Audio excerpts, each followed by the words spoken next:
పురుషుడు నేల మీద పడి నమస్కారం చేయాలి, ఆడది అలా పడక్కర్లేదు. ఎందుకు పడక్కర్లేదని అడిగారు. ఏ స్థానంలోంచి నువ్వు జన్మ పొందావో, ఏ రెండు స్థానముల దగ్గర బతికుండడానికి పాలు తాగేవో ఆ రెండు గౌరవింపబడాలి. అవి నేలని తగలక్కర్లేదన్నారు. అందుకే ఆడది నేల మీద పడి నమస్కారం చేయదు. ఆడదానికి శాస్త్రాలంత పెద్దపీట వేసి గౌరవించే, నేను గౌరవించడేంటి, శాస్త్రం నమ్మాను కాబట్టి నేను గౌరవిస్తున్నాను.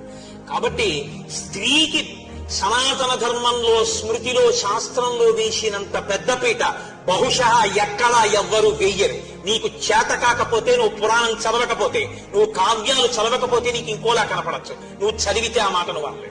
పురుషుడు ఎక్కువ కాడు, స్త్రీ తక్కువ కాదు. నేను చెప్పడం ఏంటంటే శాస్త్రాలు చెప్పాయి.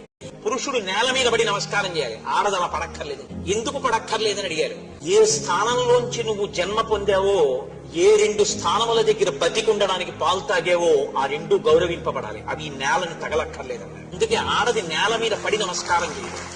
ఆడదానికి శాస్త్రాలంత పెద్దపీట వేసి గౌరవించే, నేను గౌరవించడేంటి, శాస్త్రం నమ్మాను కాబట్టి నేను గౌరవిస్తున్నాను. కాబట్టి స్త్రీకి సనాతన ధర్మంలో, స్మృతిలో, శాస్త్రంలో వేసినంత పెద్దపీట బహుశా ఎక్కడా ఎవ్వరూ వేయ